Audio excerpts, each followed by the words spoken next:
Chers amis, bonjour. Alors nous sommes en direct du Salon Classe Export pour cette émission sur les aides à l'export. Les aides à l'export, c'est un peu le carburant dans le moteur de l'entreprise. Et aujourd'hui, on a 40 minutes pour vous convaincre qu'il est possible de vous monter un dossier pour financer votre développement à l'international.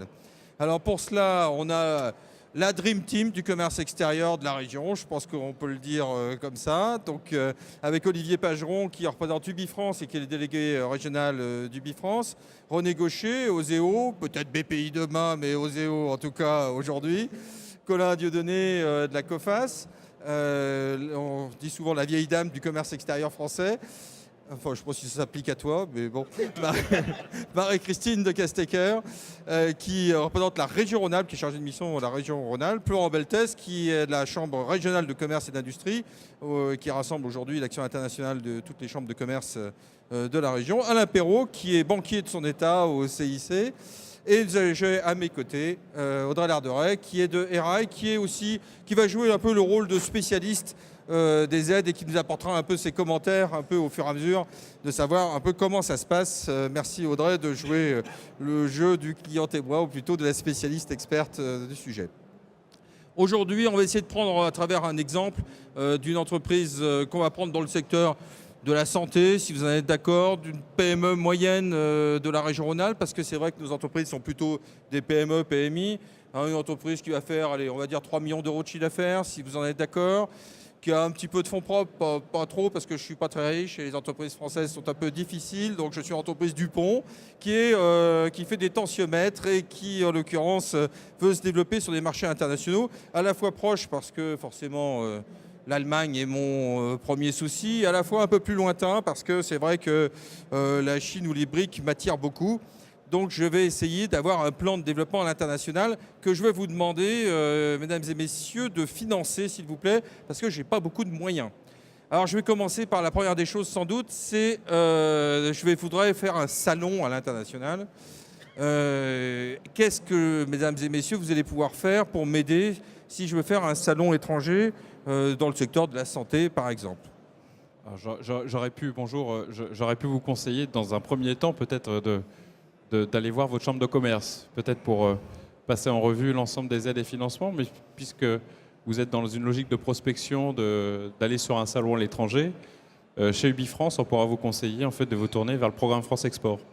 Donc, qu'est-ce que le programme France Export? C'est, on va dire, l'agenda, on va dire des opérations de votre secteur d'activité dans le médical, qui vous permettra d'aller exposer vos produits, votre savoir-faire, à un coût subventionné par l'État, puisque vous pourrez économiser en gros 30-40% sur le prix brut d'un salon. Donc ça veut dire que quand on veut faire un salon à l'étranger, la première réflexe, c'est d'aller voir où est-ce qu'on le trouve, ce programme France.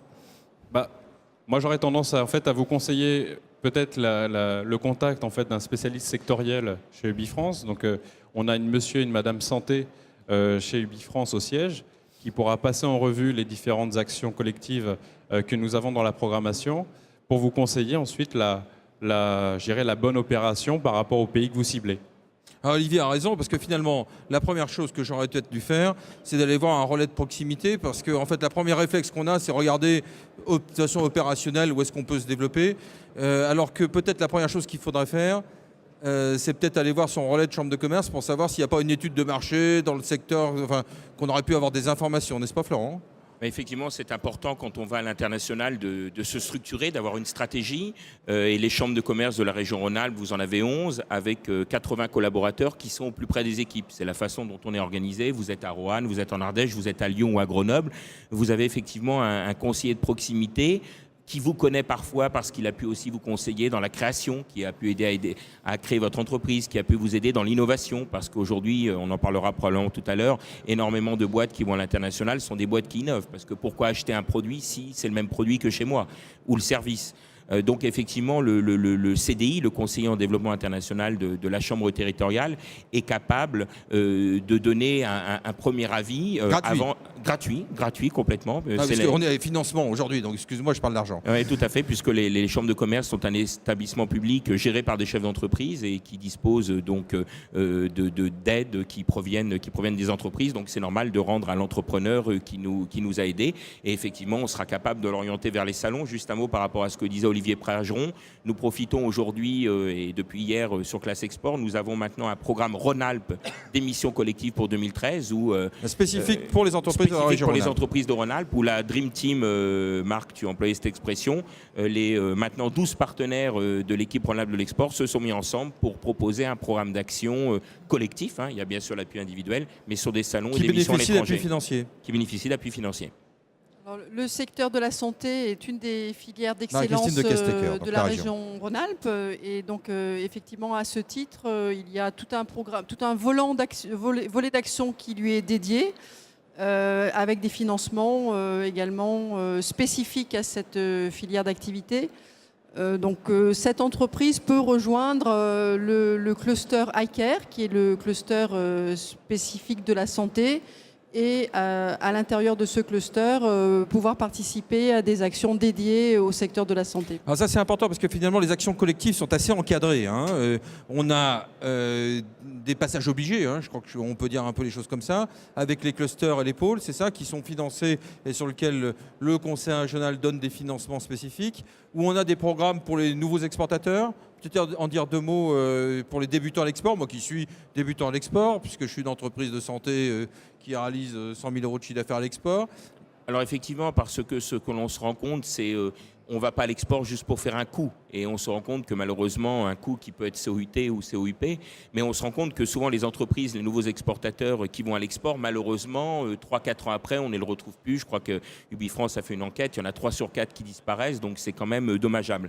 Raison pour laquelle donc, ce programme, anciennement Nouveaux Exportateurs, qui s'appelle maintenant Go Export, un programme qui a intégré, et Marie-Christine en dira peut-être un mot tout à l'heure, au plan PME porté par la région.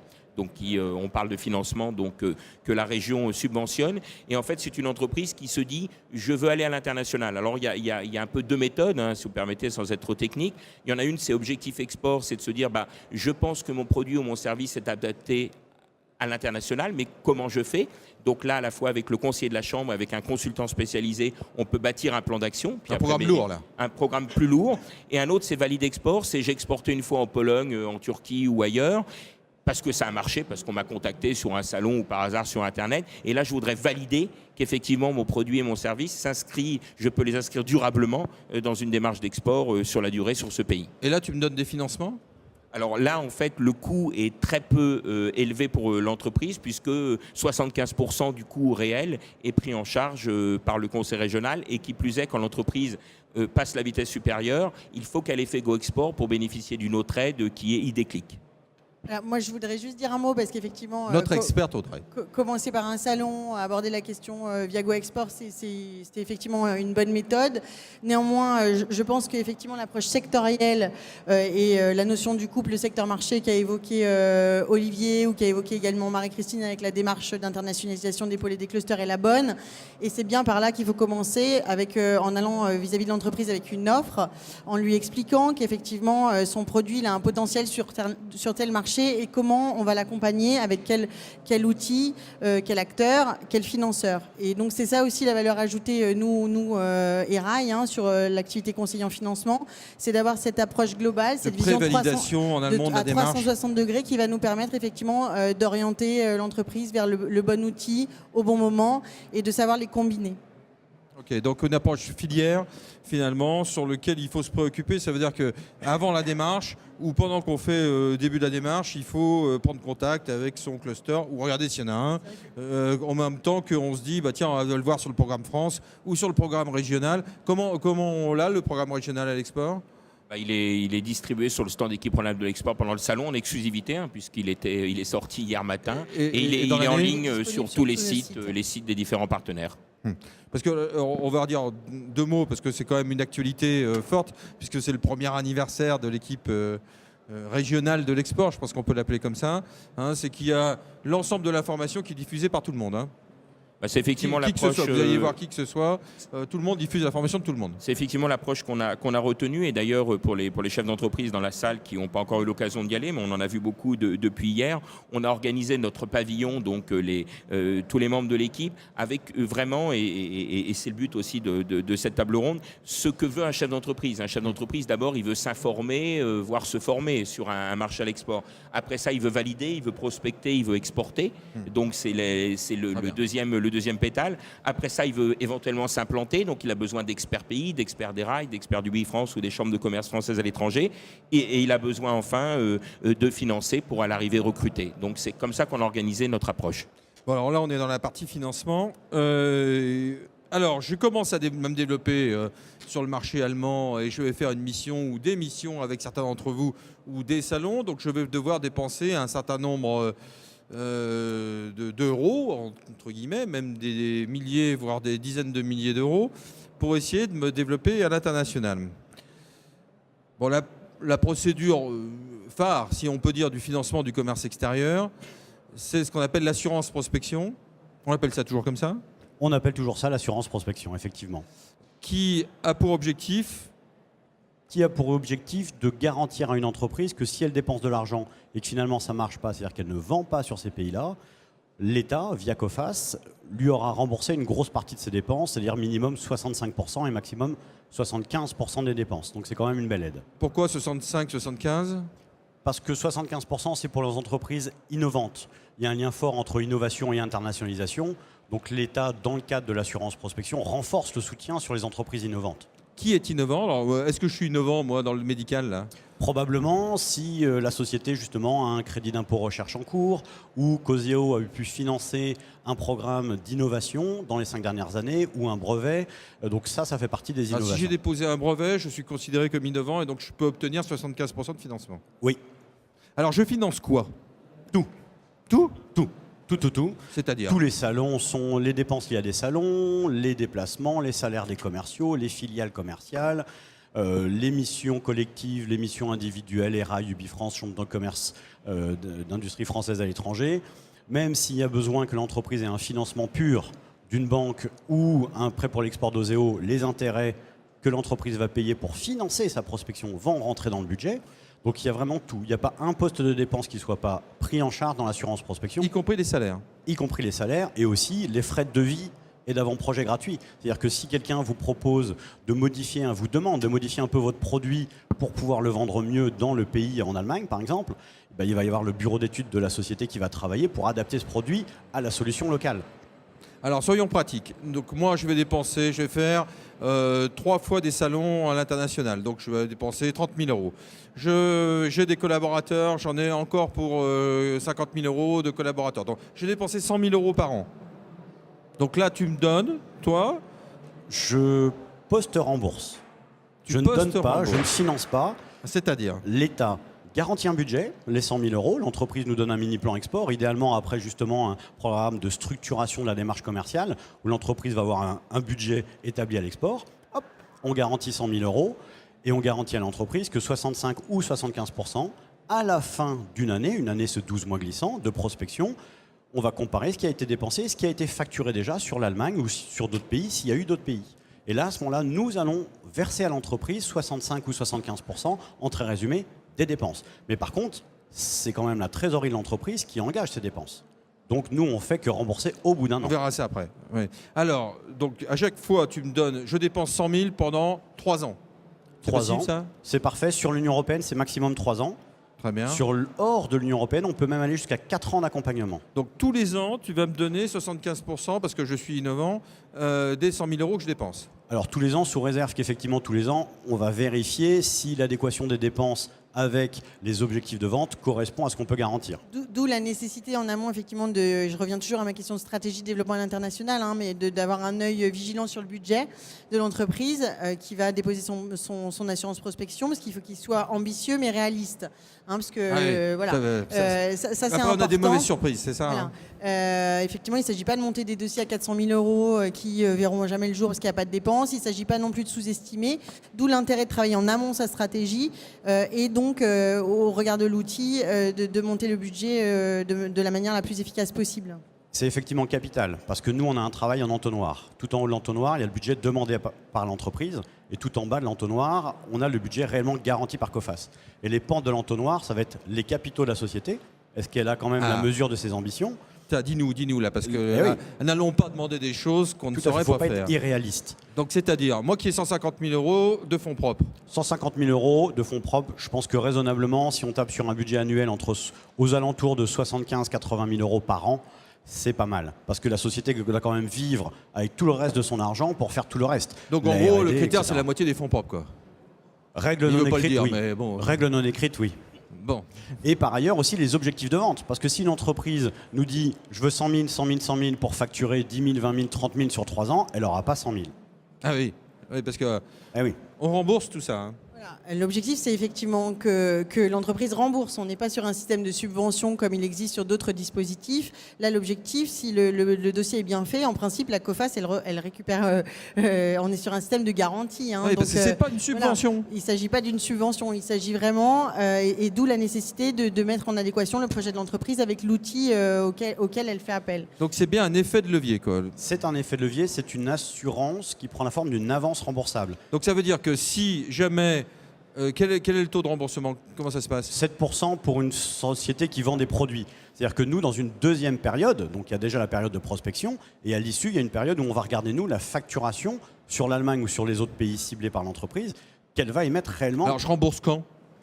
À partir de la fin de la 4e année. Alors, la première année, je dépense mes 80 000 je récupère parce mon que argent. tu vas me donner 80 000 euros. Année 2, je dépense, je récupère de l'argent à la fin de l'année. Année 3, je dépense, je récupère de l'argent. Tout ce qu'on verse, nous, en plus, c'est hors bilan. C'est-à-dire que c'est non intégrable à l'impôt sur les sociétés. C'est une avance remboursable. Ça n'aggrave pas les charges ni rien. D'où l'intérêt aussi sur ce produit de ne pas aller forcément sur des pays où on a déjà un chiffre d'affaires export. Parce qu'effectivement, c'est le delta qui va faire la notion de remboursement. Donc, si vous avez déjà du chiffre d'affaires sur un pays, alors il y a un système de franchise, Colin, peut-être que tu peux... Voilà, mais là, on est dans les détails. Mais effectivement, il faut mieux cibler des pays sur lesquels on veut prospecter. Effectivement, le but après de l'assurance de prospection, c'est qu'elle soit remboursée par l'entreprise au prorata de son succès, donc des chiffres d'affaires réalisés sur les pays. Moi, chaque fois que je ferai 100 000 euros de chiffre d'affaires, il faudra que je rembourse 7%. 7 000, sachant que ça ne sera pas de la charge. D'accord. Voilà. Une chose importante, c'est qu'effectivement, c'est un soutien financier de l'État. Donc, on peut le dire quand même, là, on est entre nous. Si c'était rentable, un assureur privé le ferait. Et alors, c'est pas rentable ? Il y a un budget dans la loi de finances. Il y a un budget dans la loi de finances. Il n'est pas très élevé, d'ailleurs. Hein. Donc, ça veut dire que... 100 millions. Oui, mais il y a des remboursements aussi, non ? Je sais pas, la Cour des comptes a dit 40 millions par an, mais bon. Donc, moyennant quoi? Ça veut dire que chaque fois que je ferai 100 000 euros de chiffre d'affaires, je te redonnerai 7 000 pendant le nombre d'années pendant lesquelles on a accompagné l'entreprise, plus 1. Donc le contrat est défini en 4 ans derrière. Sur 4 ans derrière. Ouais. Donc ça fait, ça fait un programme sur 7 ans quand même. Ça fait un programme sur 7 ans, effectivement. C'est vrai que c'est quand même une assurance prospection, c'est structuré. On le fait depuis 65 ans, on a plus de 9000 clients. On a aussi lancé, merci l'État, en mars dernier, l'A3P, l'assurance prospection premier pas. Je dois en dire un mot parce que c'est quand même un produit phare maintenant et c'est une nouveauté. Il n'y en a pas beaucoup sur les aides à l'export pur. Et là, on est sur les entreprises qui sont en cours de maturation de leur projet export. C'est-à-dire qu'elles ont une idée de vouloir faire de l'export, elles sont en cours de programme d'accompagnement par chacune des personnes qui sont ici, mais elles n'ont pas encore arrêté des pays cibles. Et là, à ce moment-là, il peut y avoir quelque chose de forfaitaire, 30 000 automatiques, et dans 3 ans, s'il y a eu une augmentation du chiffre d'affaires à l'export, l'entreprise rembourse. S'il n'y a pas eu d'augmentation suffisante du chiffre d'affaires export, elle ne rembourse pas les 30 000. C'est quoi suffisante? Au moins 300 000. Pour être amené à rembourser l'assurance prospection au premier pas, il faut avoir fait au moins 200 000 d'accroissement de chiffre d'affaires export sur 3 ans. En deçà de ça, ça ne sera pas remboursé. D'accord. Bon, c'est pas non plus monstrueux, donc on rembourse quand même plus ou moins. Ça dépend des entreprises. Alors, comment je finance ça? Alors, vous avez bien entendu ce que vous a dit Colin Dieudonné. L'exportateur dépense. Il dépense la participation au salon de Düsseldorf ou de Hambourg. Donc j'ai dépensé mes 80 000 euros. Je suis bien placé pour savoir que les participations des salons, ça se paye plutôt en avance. Oui. Et donc, l'indemnisation de la Coface, si jamais il n'y a aucune vente, elle intervient après. Donc entre les deux, il y a une impasse. Il y a une impasse de trésorerie. Alors si l'entreprise a toute la trésorerie suffisante pour l'assumer, ça ne pose pas de problème. Si le budget de prospection est significatif par rapport à la trésorerie de l'entreprise et que ça peut être un handicap à l'ambition à l'exportation, à ce moment-là, c'est là où le banquier intervient par un mécanisme qui a été mis en place il n'y a pas si longtemps que ça, il y a à peu près 2008. Et donc, il s'appelle le financement à l'assurance prospection. Dit FAP. Dit FAP, oui, voilà, c'est du jargon. On aime bien les abréviations. Du jargon de facilitateur à l'export. Et donc, par lequel une banque qui est d'accord pour faire ce genre de montage, qui a signé une convention avec la COFAS, peut financer à l'entreprise le budget de prospection accepté par la COFAS. Donc, vous aviez bien noté que l'entreprise Dupont avait soumis une demande de 100 000 euros qui avait été retenue à hauteur de 75 000 euros. Eh bien, ces 75 000 euros... C'est encore baissé. Ça a baissé, 80 000 euros, pardon, excusez-moi.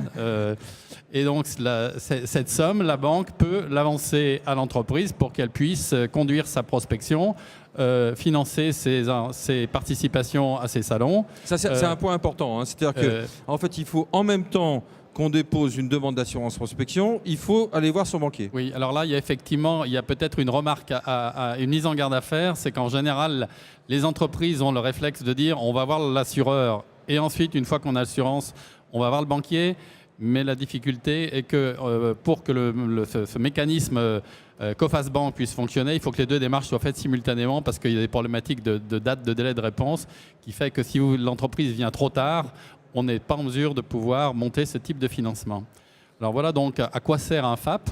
Donc c'est un crédit qui est sur une durée relativement courte puisqu'il est de l'ordre d'un peu plus d'un an. C'est-à-dire qu'en fait tu te substitues, mais alors qu'est-ce qui se passe que là, lui il rembourse 75%, toi tu as avancé combien pendant ce temps sur ces 80 000 Sur les 80 000 euros, j'ai avancé 80 000 euros que je décaisserai lorsque l'entreprise me le demandera, en général en deux ou plus.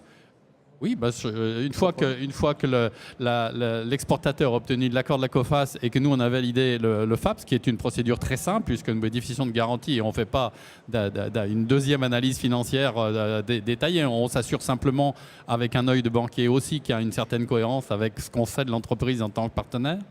S'il n'a pas fait son boulot, tu le dis. Oui, non, mais c'est pour ça que je dis qu'on ne fait pas une deuxième analyse très détaillée. Donc, okay. on accorde ce FAP et on en fait un certain nombre, puisque... On en fait combien, oui? On en fait grosso modo plus de 220 FAP par an, ce qui représente à peu près la moitié des FAP qui sont conclus en France. Ce qui veut dire que chez nous, dans toutes les agences, les responsables commerciaux, tous les chargés de clientèle entreprise savent ce que c'est une assurance prospection, ils la prescrivent, qui est de FAP ou pas, et ils font le FAP si le client en a besoin. Combien on fait d'assurance prospection sur la région?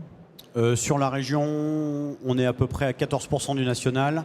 Et le national, c'est à peu près 2500 demandes. Ce qui est intéressant, c'est que la région, en termes de poids du PIB, c'est 10%. Alors que là, en termes d'assurance prospection, on est entre 14 et 20% des demandes nationales. Et on peut en faire plus ou vous êtes limité? On peut en faire bien plus. Le nombre de clients d'assurance prospection a doublé en 4 ans. Bon, mesdames et messieurs, déposez des dossiers, c'est fait pour vous, il a de l'argent. Et tout est accessible sur Internet. Donc la demande se fait sur Internet. Tu parlais d'argent, il est quand même important de rappeler que c'est une assurance. Donc il y a un coût. Ce n'est pas une subvention, il y a une prime d'assurance à payer. C'est-à-dire que sur les fameux 80 000 que nous on garantit, l'État facture une prime d'assurance, donc chacune des années où on garantit un budget. Et la prime, c'est 2% du budget. Donc si c'est 80 000, c'est 1 600 euros définitivement acquis à l'État. Sinon, ça serait une subvention interdite. De gestion, c'est des frais de gestion au code de la procédure. Une prime d'assurance. Une prime d'assurance. Qui va directement en plus du budget de l'État. Bon, il faut faire attention à quoi, Audrey, dans le montage d'une assurance prospection? Je l'ai dit tout à l'heure, effectivement, je pense que l'assurance prospection, c'est un outil que nous, on accompagne plus de 300 entreprises sur la question des financements. Systématiquement, on aborde l'outil assurance prospection. Alors, parfois, c'est assurance prospection premier pas, sur un outil plus souple. On a intégré effectivement... c'est compliqué à monter? L'assurance prospection premier pas, non, c'est très simple. Avec un délai de réponse qui est très court, puisque la COFAS est engagée sur un délai de 48 heures, Colin, je crois que c'est ça.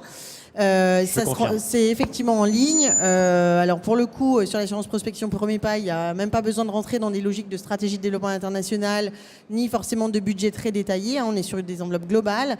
C'est pour démarrer. Après, l'assurance prospection, ça nécessite, au-delà du dossier lui-même, vraiment que l'entreprise elle ait intégré sa démarche et que ce soit vraiment l'outil qui soit soit mobilisé à chaque étape de son développement. Donc oui, ce qui compte, c'est d'avoir réfléchi en amont et de s'être fait accompagner aussi, si besoin, sur ces pays cibles et la manière dont elle va les aborder.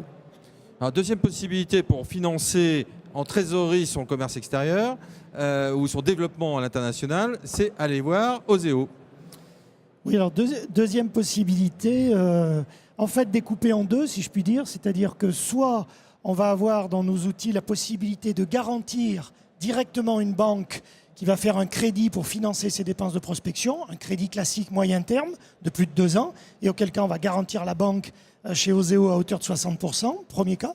Soit deuxième possibilité, comme le citait Colin tout à l'heure, utiliser le prêt pour l'export, qui est un dispositif qui existe maintenant depuis un peu plus de 2 années, que nous faisons en partenariat avec UbiFrance, et qui est un prêt dont le montant est de 150 000 € maximum, c'est du cash, et on va mettre là-dedans toutes les dépenses qui étaient évoquées tout à l'heure, frais de salon, prospection diverses, billets d'avion, frais de VIE, etc., etc. Mais ça, c'est un crédit, hein? Ça, c'est un prêt, donc ça se rembourse. D'accord. Alors, comment je fais par rapport? Je peux demander en même temps une assurance prospection et ensuite un PPE? Enfin, prêt pour l'export, PPE, oui, pardon. Les dispositifs, entre guillemets, sont cumulables. L'un n'interdit pas l'autre, bien évidemment. La particularité du prêt pour l'export, c'est qu'on va mettre à disposition le cash tout de suite. C'est-à-dire que le chef d'entreprise, il va nous dire « j'ai 80 000 € de dépenses de prospection ». On va regarder, on est d'accord, UbiFrance va voir si la stratégie est correcte à l'export et directement, on va donner un accord, on signe un contrat de prêt, on décaisse 80 000 €. Et ça, sans demander aucune garantie au chef d'entreprise sur une durée de 6 ans avec un an différé. Du tout. Sans aucune garantie. Sans discuter, sans garantie. Sans aucune garantie. Alors sur attends, le parce que là, je vais aller voir la COFAS, le banquier me l'a financé, donc toi tu peux arriver par-dessus. Alors, on peut effectivement cumuler les dispositifs, mais comme nous sommes tous quand même des gens, j'allais dire non seulement prudents, mais qu'on ne veut pas surendetter les entreprises, ben effectivement, on ne va pas, je dirais, arriver à un niveau d'endettement qui soit tel que l'entreprise ne soit pas en capacité à rembourser. Donc bien évidemment, tous des gens intelligents, donc ça j'en doute pas une donc seconde. bien évidemment, on va regarder ça. Mais on peut cumuler le dispositif, ce d'autant plus que quand on va à l'export, on sait que c'est toujours très consommateur de cash. Donc ça veut dire que si on a un plan de financement qui globalement, au travers de l'AP, du prêt pour l'export, est un peu au-delà du budget pur de dépenses, c'est pas très très grave puisqu'on sait que si le chiffre d'affaires se développe, il va y avoir du besoin en fonds de roulement, donc il va falloir financer tout ça. Donc être un peu au-delà, c'est pas très grave dans l'absolu. Nous, c'est vrai que de plus en plus, on travaille sur un couple assurance prospection et prêt pour l'export vis-à-vis des entreprises qu'on accompagne. Par ailleurs, peut-être que René, sur la notion de premier bilan, parce que là où c'est exigé sur les outils de la COFAS, c'est un peu plus souple côté Oseo, sur le PPE notamment. Donc ça peut aussi être une soupape pour certaines entreprises. Alors effectivement, initialement, le prêt pour l'export était réservé aux entreprises de plus de 3 ans, plutôt primo-exportatrices. On l'a ouvert aux entreprises qui ont moins de 3 ans, avec tant pour celles-ci que pour celles qui ont plus de 3 ans, un critère qui est important, c'est qu'on ne peut pas faire un prêt pour l'export d'un montant supérieur aux fonds propres. C'est-à-dire si vous avez 30 000 € de fonds propres, le PPE, il sera 30 000 € maximum. D'accord ? Si maintenant on est dans une entreprise de création immédiate, on pourrait dans l'absolu intervenir aussi, mais la condition, c'est qu'il faut que l'entreprise ait déjà au moins 10% de son chiffre d'affaires prévisionnel en carnet de commandes ferme, de manière à voir que cette dépense de prospection elle est tout de suite utilisée. Refais-la moi lentement, là. Imaginons une entreprise qui se crée et le produit est par définition rapidement vendable à l'international. Oui. Le tensiomètre, par exemple, voilà, mon tensiomètre. Directement. Et bien effectivement, si le chiffre d'affaires prévisionnel est, mettons, de 500 000 €, si l'entreprise est en capacité, 50 000 €. En capacité de nous dire j'ai 50 000 € de commandes fermes, à ce moment-là, on peut commencer à regarder un prêt pour l'export. Et alors jusqu'à hauteur de mes fonds propres ou... Et jusqu'à hauteur des fonds propres. Donc si l'entreprise est créée avec 15 000 € de fonds propres, c'est clair qu'on ne pourra pas mettre plus que 15 000 €. Bon, ok. Mais toujours, c'est déjà pas mal. Mais toujours dans parce une que affaire... lui, à la COFAS, il ne veut pas. Hein. L'entreprise de création... Si, en A3P, c'est maximum à hauteur des fonds propres et de toute façon 30 000. Bon. Mais quel que soit, même si j'ai qu'un an, aussi, même si je suis tout neuf, sorti de l'œuf. Nous, il nous suffit au moins d'un bilan arrêté, même pas disponible, mais arrêté. D'accord, bon, ça va. Mais toujours, même en création, au niveau des fonds propres, d'une manière générale, comme en affaires de plus de 3 ans. Très bien. Alors, mon entreprise de tensiomètre qui se développe sur l'Allemagne, etc., en fait, pour que je me développe, il va falloir que j'embauche des collaborateurs, parce que sans ça, je ne vais jamais y arriver. Alors, il me semble que tu m'as dit qu'on pouvait mettre ça dans la COFAS. Oui.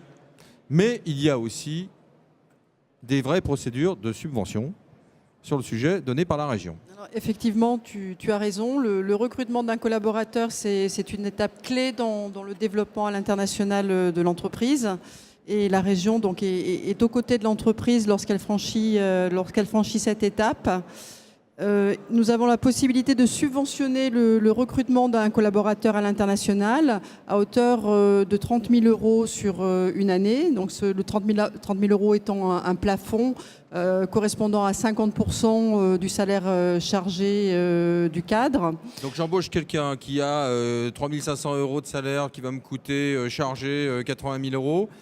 Tu peux me donner 30 000 € maximum. Voilà. Si le salaire est inférieur à 60 000 €, si le salaire chargé est de 50 000 €, la subvention sera de 25 000 €. D'accord. Il y a quelques conditions à remplir. En tout premier lieu, il faut avoir de manière concomitante une assurance prospection COFAS. Donc on a vu il y a quelques minutes l'importance. Donc il faut que j'aille le voir d'abord. Voilà, absolument. C'est un dossier que l'on monte en commun. Il n'y a pas de double dossier administratif. L'entreprise peut toquer à l'une ou l'autre porte et un même dossier sera monté pour l'assurance prospection COFAS et la demande de subvention pour le recrutement du cadre. Et en même temps, il faut suivre un petit programme entre guillemets de formation à l'international qui s'appelle Go Export. Et le fameux dont on parlait il y a quelques instants. Et qui va nous garantir que l'entreprise a une chance de pouvoir être accompagnée dans sa démarche de tous les jours à l'international. Tout ça est très logique en fait, puisque effectivement l'idée, on a insisté sur la stratégie de développement, donc elle commence par le Go Export. En parallèle, une fois que sa stratégie est montée, elle a accès à l'assurance prospection et si elle recrute, à y déclic. Donc on revient toujours au même sujet, c'est réfléchissons au projet de l'entreprise et accompagnons l'entreprise dans ce sens-là pour ensuite aller chercher le bon outil au bon moment. Sur le recrutement, il y a également le crédit impôt export qui permet... le crédit impôt export, il y en a toujours juste une toute il n'a pas été remis en cause pour l'instant. Une toute petite précision. Donc c'est un financement qui peut être proposé à l'entreprise quand elle renforce ses ressources humaines. Donc il s'agit bien évidemment du recrutement, mais il peut s'agir aussi du recours à un cabinet conseil à l'externalisation. À l'externalisation. Voilà, tout à fait. D'accord, donc que ce soit ces ressources humaines au sens large du terme, soit en acquisition externe, soit en internalisation dans l'entreprise. Absolument. Et donc c'est cumulable avec le crédit impôt export qui n'a pas été remis en cause, en tout cas pour le moment. Dans la loi de finances. Voilà, donc 40 000 € qui est utilisable une fois dans la vie d'une entreprise. Donc c'est là aussi, il faut réfléchir à quel moment on le met en place. Il faut avoir recruté dans les 24 derniers mois et le plafond de 40 000 € sur 50% des dépenses. Et donc, et alors là, c'est cumulable là, avec ce que... Alors on déduit évidemment les subventions qui sont perçues. Donc on est sur un budget... Colin me contredit. Non, il y a une règle du non-cumul d'aide, c'est-à-dire que la même dépense ne peut pas être mise dans deux cases, qui est e-déclic lié à l'assurance prospection. On déduit la partie. Donc il faut plutôt partir sur des prospections sur des pays différents. Donc alors, je dépense mes 80 000 € de mon salarié que je vais prendre pour aller en Allemagne pour le marché allemand. Je demande à Marie-Christine, à la région, de m'en financer 30 000 le plafond parce qu'elle ne peut pas aller au-delà. Je monte à crédit impôt export sur le delta des 80 000 moins 30 000 sur les 50 000. Donc ce qui veut dire que je vais pouvoir encore avoir la moins 50%, c'est ça, 25 000 ? Voilà, donc c'est plafonné à 55 000. Donc il ne me reste plus que pas grand-chose finalement, 25 000 € que je vais pouvoir mettre dans l'assurance prospection. Oui. Mais ça coûte rien d'embaucher à l'export alors. Oui, si les 80 000 du budget de prospection ne sont pas encore consommés. Oui, d'accord. La limite du plafond. Je peux les mettre dedans. Oui. Et s'ils sont consommés, on va les mettre dans le prêt pour l'export. Donc en gros, mesdames et messieurs, vous avez compris, si vous embauchez pas un collaborateur pour vous aider à l'international, c'est que vraiment vous n'avez rien compris. Alors juste, parce que j'ai pas terminé sur le crédit impôt export, c'est valable pour les coûts de salaire que si je me tournais vers Olivier à ce moment-là, que si c'est un VIE. Alors effectivement, le salaire peut être inclus dans la dépense intégrée dans le crédit d'impôt. Ou sinon, si c'est un VIE. Sinon, on reste sur une éligibilité au crédit d'impôt, mais hors dépenses de salaire. D'accord. Alors ce n'est pas tout donc. Parce que si on prend son collaborateur à l'étranger, si on le domicilie en Allemagne par exemple, parce que c'est pour prospecter le marché allemand, je vais pouvoir prendre un VIE, c'est-à-dire un volontaire international en entreprise. Donc ça peut être en fait une solution intermédiaire avant l'étape recrutement. C'est-à-dire que ça peut être une bonne solution pour être présent physiquement sur le marché allemand, et on sait très bien qu'il faut être au plus près de ses clients pour bien développer ses affaires. Donc ça peut être une étape intermédiaire, c'est un contrat intéressant qui est non engageant, puisqu'en fait il ne s'agit pas d'embaucher directement le collaborateur. C'est un contrat qui sera géré pour le compte de l'État par UbiFrance et qui va te permettre, toi en tant que chef d'entreprise... Donc c'est toi qui l'embauches? J'embauche, je mets en place le contrat, tu bénéficies de la ressource qui va être travaillée comme si c'était ton collaborateur, mais tu ne paieras aucune charge sociale ni patronale sur le contrat. Super. Voilà. Donc ça va me coûter quoi alors? Ça va coûter le montant de sa rémunération. Donc sur l'Allemagne, on doit être autour de 1 800 € net par mois, plus 200 € de couverture sociale. Donc ça va me coûter 2 000 € par mois. Ouais. Que je peux mettre dans le crédit impôt export, que je peux mettre dans Voilà. l'aide régionale, que je peux mettre dans l'assurance prospection. Exactement. Et dans le PPE. Et dans le PPE. Donc Et qui peut par ailleurs être hébergé via la solution Implantis Ah oui, des parce que moi, j'ai rails. pas de filiale en Allemagne. Voilà, qui sur le coaching, et effectivement, y compris les coûts de coaching du VIE pourront être intégrés dans l'ensemble de ces dispositifs. Là, vous avez pensé Alors à tout, Marc, les enfants, tu disais sous forme de boutade, ça ne coûte rien. Effectivement, il existe à l'international de nombreuses aides pour accompagner les PME dans leur effort de prospection. Elles sont parfois qualifiées de millefeuilles, mais je pense que en fait, ce n'est vraiment pas le terme exact parce qu'elles sont chacune très complémentaires. Et il y a également autour de cette table l'ensemble des prescripteurs qui peuvent vous accompagner dans votre démarche en fait, vous avez à pensé à l'international. tout, finalement. Donc, en gros, mais c'est quand même plus particulièrement associé. Enfin, l'emploi est favorisé plus particulièrement, je pense, dans ce dispositif. Et en tout cas, se doter de collaborateurs pour se développer à l'international est un des objectifs que vous menez par rapport au financement. Avec le recul sur l'assurance prospection, on se rend compte que les dossiers qui ont marché, c'est-à-dire que les entreprises ont remboursé parce qu'il y avait du chiffre d'affaires, c'est la variable RH qui a primé, soit ressources internes, soit ressources externes. Donc c'est vrai qu'il est important à un moment de son développement export d'imaginer soit recruter en interne ou de faire une solution externalisée, notamment avec Erail, avec UbiFrance ou avec la CCIFE. Ou d'autres acteurs, mais il y a aussi justement la variable interne avec ces aides-là. C'est capital, c'est capital. Oui, effectivement, je te rejoins, Colin. C'est capital d'avoir une ressource dédiée à l'international et on constate au niveau de nos dossiers que c'est à partir de ce moment-là que l'entreprise véritablement prend son envol. Il faut le faire à quel moment? Parce que là, moi, je commence, là, j'ai 150 000 € de chiffre d'affaires à l'export, je fais 3 millions d'euros de chiffre d'affaires, là, je suis en train de me développer sur l'Allemagne. C'est pas tout de suite que je vais le faire, si? Il faut que j'y pense dès le départ? Il faut que je mette ça dans mes dossiers au départ, on dit bon allez, on y va. Le plus tôt possible avec un VIE, puisque sous le couvert d'Olivier, beaucoup d'entreprises après gardent d'ailleurs leur VIE par le fait qu'elles les ont formées, qu'elles commencent à connaître le marché et par efficacité. Donc c'est un dispositif qui est très pertinent. Hein. C'est vrai que sur un développement à l'export, in fine, il faut arriver à l'implantation. Donc alors après, c'est vrai qu'il faut... on ne disait pas ça dans les dernières années. Donc aujourd'hui, on dit de toute façon qu'il faut s'implanter. Voilà, je pense que in fine, dans le projet de l'entreprise, alors c'est à 1 à 2 ans, mais in fine, il faut envisager la solution de l'implantation. Sur des pays proches, là il était question de l'Allemagne, il existe des solutions, mais encore plus, je dirais, dans des pays qui sont un peu plus lointains, je pense notamment à l'Inde, où Erail est implanté et où systématiquement les entreprises qui réussissent, ce sont celles qui sont installées. Ça, c'est un vrai changement quand même dans les mentalités.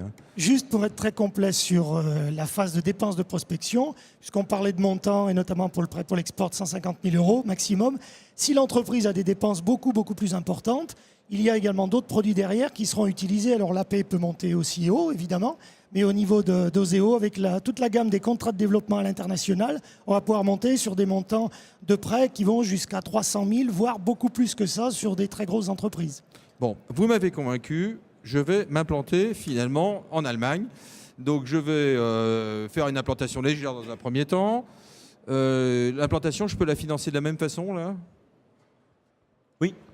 C'est-à-dire que je mets tous mes frais d'implantation, les frais la création de la structure. Les salariés locaux, les frais d'implantation VIE Implantis, également les frais de bureaux commerciaux avec la domiciliation, le renvoi de lignes téléphoniques en France si c'est une implantation légère. Oui, tout ça, ça rentre dans un budget d'assurance prospection. Et René, je crois que ça rentre aussi même dans logique pour le PPE. Toutes ces dépenses rentrent dans l'assiette. Et les fonds propres que j'ai mis, que je mets dans ma filiale allemande? Alors, en ce qui nous concerne, dans la mesure où le prêt pour l'export va être fait sur une entité de droit français, on va regarder effectivement les fonds propres de l'entité de droit français. Si maintenant la filiale est faite, non pas sur l'Union européenne, Mais sur le grand export, là, il va y avoir un autre dispositif dont on peut reparler après peut-être, la garantie de projet à l'international. Mais là, on est dans une logique d'implantation au grand export. Un grand export, c'est-à-dire que là, c'est pas sur l'Allemagne que je vais pouvoir le faire, c'est sur le Brésil ou sur la Chine ou sur... Tout pays hors Union européenne. D'accord. Tout pays Et alors hors là, Union ça fait européenne. quoi? Alors là, le principe, en fait, c'est une garantie qu'Oseo va apporter, non pas à une banque, mais directement à l'entreprise, et qui va permettre de garantir à 50% la mise d'apport en fonds propres qui est fait par l'entreprise française dans sa filiale à l'étranger, à la double condition que cette filiale soit détenue majoritairement par l'entreprise française, Oui. et à l'autre condition qu'on ne fasse pas au travers de cette opération une opération de délocalisation d'activités françaises. Bon, bah, tu vas le savoir comment, ça? Alors ça, on va regarder avec attention à l'instant T quand on étudie le projet. Maintenant, effectivement, une entreprise peut éventuellement, au travers de sa filiale, dans dans 3-4 l'esprit, ans... c'est pas fait pour ça. Donc, voilà, dans l'esprit, c'est clair que c'est pas pour ça. C'est fait pour développer commercialement du business local. Mais c'est un dispositif qui est très intéressant, puisque si la filiale, entre guillemets, va à l'échec économique, c'est-à-dire qu'elle dépose le bilan, Oseo va faire un chèque à l'entreprise française, je dis bien à l'entreprise, de 50% de la mise d'apport en fonds propres. Si par contre la filiale dépose pour des raisons politiques, parce qu'il y a un risque politique, là, c'est Coface qui peut intervenir au travers d'un dispositif. Donc la c'est très table ronde complémentaire. précédente était sur la Tunisie. Je m'implante en Tunisie. Il y a quand même, non, il n'y a pas un tout petit risque politique, on ne sait jamais. Les 50 000 euros ou les 100 000 euros que j'aurais mis en fonds propres dans ma filiale, t'en garantis 50%, ni plus ni moins. Moi, j'en garantis 50% si effectivement il y a un risque économique, c'est-à-dire que la filiale tunisienne dépose son bilan parce qu'elle ne fait pas suffisamment d'activité, de rentabilité. Si maintenant la filiale tunisienne dépose son bilan parce qu'il y a un coup d'État militaire, prenons ça comme ça, effectivement, ça c'est Coface, c'est le métier de Coface. Très bien. Ils ont pensé à tout. J'aurais juste rajouté un mot parce qu'effectivement, là, on était passé du côté de la Tunisie et que c'est le siège de la Banque africaine de développement, qu'on est dans le secteur du médical. Donc, je voulais également dire que dans notre vision à 360 degrés, on a intégré les marchés publics internationaux qui sont effectivement, c'est un programme soutenu par la région Rhône-Alpes et qui vise à positionner de plus en plus les entreprises rhône-alpines sur ces marchés publics. C'est-à-dire alors, on a effectivement plusieurs programmes d'accompagnement en collectif, mais également en individuel, qui permettent aux entreprises d'être positionnées en réponse à des appels d'offres financés par les grands bailleurs de fonds internationaux. Je parlais de la Banque africaine, mais il s'agit aussi de la Banque mondiale, de la Banque interaméricaine. Que tu vas identifier les appels d'offres pour moi ou Alors voilà, on va d'abord diagnostiquer le potentiel de l'entreprise à se positionner sur ce type de marché. Après, au regard de la stratégie de l'entreprise, est-ce que l'entreprise va se positionner en tant que sous-traitant ou est-ce qu'elle va se positionner dans le cadre d'un consortium, et auquel cas on va lui mettre à disposition des outils du formalisme d'abord, puisqu'on est dans une logique d'appel d'offres, donc avec des process qui sont très bien identifiés par les bailleurs de fonds, mais également avec des ressources spécialistes de tel ou tel bailleur pour permettre à l'entreprise de réussir et de gagner de nouveaux marchés qui ont C'est une vraie aide. J'ai vu l'administrateur de la Banque africaine de développement pour la France la semaine dernière. On n'a pas assez de dossiers français, donc il faut qu'on soit beaucoup plus présent dans ces appels d'offres. Donc c'est quand même une garantie de paiement sur des zones qui sont un peu compliquées. On parlait effectivement risque politique, mais pour le coup, on est sur des projets dont on est sûr que le paiement sera effectif puisqu'on est dans le cadre du financement international. Un point qui est très important par rapport à ce que dit Audrey sur ces marchés à l'international. L'entreprise qui décroche ces marchés à l'international a souvent des problématiques également de caution, c'est-à-dire caution de soumission, de retenue de garantie, caution de marché, etc. Et tant chez Oseo que chez Coface, il existe un dispositif qui permet de garantir à 60 voire jusqu'à 80% les cautions que délivrent les banques sur effectivement ces marchés. Donc tout ça pour aider les entreprises à décrocher les marchés également. Ça veut dire que mon banquier va vraiment me donner la caution, ça veut dire que le banquier peut prendre le risque tout seul, ou s'il l'estime, il vient chercher du risque chez Oseo et ou Coface en fonction des volumes. Le banquier, effectivement, il peut intervenir ensuite sur toute la chaîne des besoins qu'a une entreprise d'exportation, surtout si elle exporte des biens d'équipement. On a parlé de l'entreprise Dupont, vendeuse de produits médicaux, mais il n'y a pas que des entreprises Dupont, il n'y a pas que des produits médicaux, il y a aussi des machines-outils. Des machines-outils, etc. Il en reste en France, il reste encore quelques producteurs de machines de très belle qualité qui ont une problématique un peu différente de l'entreprise Dupont et qui sont les problématiques de caution. En général, dans des marchés de biens d'équipement, il faut mettre des cautions. J'ai besoin d'avoir des cautions émises par une banque, c'est un engagement, c'est une ligne. On a besoin de préfinancement, il faut savoir construire la machine dans les ateliers, payer les intrants, payer la main-d'œuvre pendant les quelques mois que va durer la construction de la machine. Et puis, il faut savoir ensuite proposer les modalités de financement adéquates. Et le soutien public à l'exportation ne s'arrête pas aux procédures qu'on a vues tout à l'heure. Il est présent dans les cautions pour permettre aux banques d'émettre des garanties dans des volumes conséquents, sans qu'il y ait un obstacle si la société exportatrice est une PME. Il faut savoir ensuite financer un préfinancement à la période où la machine est dans l'atelier et la trésorerie est consommée. Et puis, il faut savoir aussi mettre en place des modalités de financement. Lorsque, pour vendre la machine, on vous demande au Brésil ou au Mexique, on en fait tous les jours actuellement, des machines de plusieurs millions d'euros qui ne sont vendues dans ces pays-là que s'il y a un crédit associé. Et pendant ce temps-là, votre concurrent allemand, lui, arrive avec un package complet offert par ses banques. Eh bien, il faut que, ça fonctionne déjà, mais il faut sans doute améliorer le dispositif, que les exportateurs français de biens d'équipement aient des outils équivalents avec des financements bancaires assortis avec des garanties publiques efficaces. Mesdames et messieurs, vous n'avez plus aucune excuse. Soyez ambitieux, puisque là, je pense qu'on a fait la démonstration par A plus B qu'ils ont pensé à tout, là, autour de cette table. Donc, que ça soit du début de la prospection jusqu'à la prospection un petit peu plus lointaine, plus chère, jusqu'à l'implantation à l'étranger et à l'embauche de collaborateurs, vous avez bien compris que vous aurez encore moins d'excuses de ne pas embaucher quelqu'un à l'export, parce que là, vous avez compris qu'on vous finance à pratiquement 80 ou 90% de votre investissement en cash ou en financement à moyen terme. Donc là, soyez ambitieux. Je pense qu'on peut dire qu'une seule chose, c'est ça. Soyez ambitieux. Et juste en 2 mots, l'entreprise peut également contacter indifféremment chacun des opérateurs autour de la table. Et chaque opérateur sera en mesure de la remettre en lien avec l'ensemble du système. C'est la Dream Team. Un petit mot sur ce guide. Simplement, à l'instar du programme Rhône-Alpes des missions collectives, je montre à la caméra, on fait ça à la télé. Donc c'est le guide des financements à l'international. Comme disait Marie-Christine, donc on le distribue. Donc profitez-en pour les 2 heures qui restent du salon sur notre stand équipe Rhône-Alpes de l'export. Et il est bien sûr en ligne sur nos sites respectifs. Et tu disais tout à l'heure, si on arrive à voir, on a créé l'équipe de Rhône-Alpes de l'export et en sous-ligne, on a mis l'international devient plus simple. C'était un peu notre but. Voilà, c'est merveilleux. Et je rappelle qu'il est gratuit. On voit bien que c'est les financiers qui parlent. Également, je ne résiste pas le programme. Je ne résiste pas à montrer donc ce programme. Ça, c'est l'instant promo. Qui regroupe l'ensemble des missions et des salons en région Rhône-Alpes qui sont financés sur des montants de subventions qui sont non négligeables puisqu'ils s'élèvent à 40%. Bon, vous n'avez pas d'autre chose à montrer. Je vais donc rajouter à nouveau que le guide est gratuit aussi. Bon. Très bien. Merci à vous tous. Donc, il n'y a plus qu'à se donner rendez-vous sur les sites internet respectifs pour aller réfléchir à votre prospection à l'international. Audrey Glarderet-Derail est aussi là pour vous aider à monter ces dossiers parce qu'il y a quand même une gymnastique à faire. C'est-à-dire que, en fait, le plus dur, c'est de faire son plan. Parce qu'en fait, si on ne sait pas où on veut aller, finalement, on ne peut pas se faire financer. Voilà. Le maître mot, c'est la stratégie.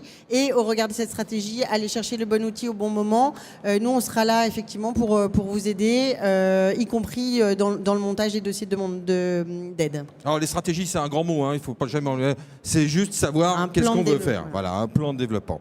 Merci à vous tous et à bientôt sur les antennes de TLM pour une autre aventure sur l'export. À bientôt.